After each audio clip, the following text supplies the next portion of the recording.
So here we are, our last practice before the tour. I've arrived late because I had work to do this morning.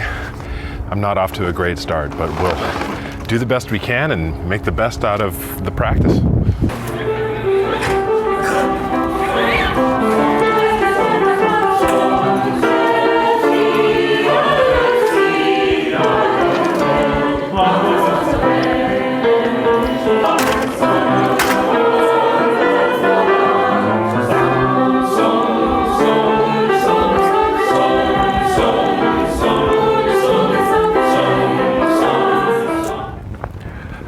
So we have finished our last practice here at home.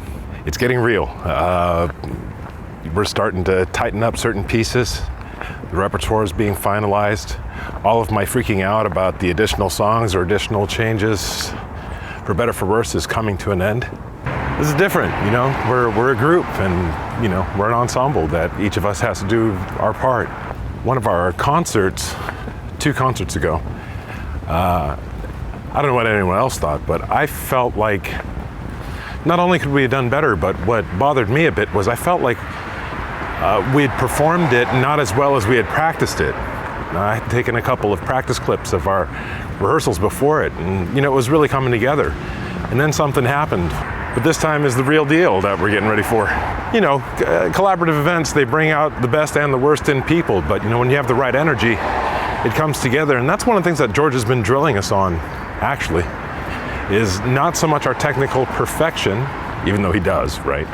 But his big emphasis is for us to be able to deliver the message of the music. I had seen a couple of performances from, you know, some of the competitors at the contest. And what's funny is, you know, I heard some ensembles that were technically perfect. I mean, nothing flat, right on pitch, but it was kind of boring. You know, there was no life in the music. And suddenly I understood, you know, when that happens, when you have nothing but the technicalities, there's nothing to do but judge them. When they take themselves too seriously, without taking the music itself seriously, you judge them harshly. There's nothing else to do. You're just picking apart all of the technical details. On the other hand, you know, when someone delivers a performance where you really convey the music, you know, the message of it, the feeling of it, what happens is invariably, being a human being, you remember how you felt more than the specific details of what they sounded like. You know, maybe I should have understood this sooner, that, you know, because I've always appreciated George's musical sensitivity, but this is part of what he is preparing us for us to deliver that message, to give something to the audience, to the judges. Yeah, we want to win, sure, but that's not all there is to it. There is a point at which it is subjective. You know, in any performance medium, if someone doesn't like you, they just don't like you. There's really nothing you can do about that. But what you can still do is give them what you've got. They'll make of it what they will.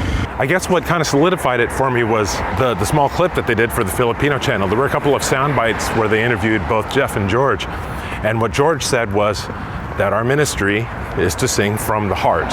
You know, he said it before. I don't know why it doesn't sink in. It's funny. Actually, that's a good point, because we've gone over that in several practices. I have noticed, even myself, that he is often reteaching us something that he has already taught us. Maybe that says something about people and their gifts in general, that, you know, when you have a talent or a skill, either one, right? They're not the same, a skill or a talent, either one, do you share it generously? So my personal hope for myself and for all of us really is that our performances are indeed an offering. Because if we do that, then regardless of where we place in score, we'll at least have given that honor and respect to George and to ourselves and to the one who gave us the ability to do it in the first place. And I guess that'll be my final thought for this one. I think that one of the reasons I'm most honored to be part of this ensemble, the reason why something in me said yes to participating, is there's a particular kind of diversity that happens with this ensemble, under George's guidance particularly. You know, when you're in a band, you're generally getting together with a bunch of guys who dig the same things you dig. When you write original music, you're writing that music, with people who come from the same context or can appreciate what it is you're trying to say with your lyrics, with the licks and rhythms and stuff like that, you go with it. But what we have is a diverse group of people, each with their own experiences, different levels of expertise, and yet, we're coming together in common cause to deliver the messages of this music. And not everyone is actually Filipino. And even of those who are, not everyone understands all of the dialects or the languages. But the messages that we're conveying together, fundamentally, we do have to do together. It's a sort of communion, I guess you could say.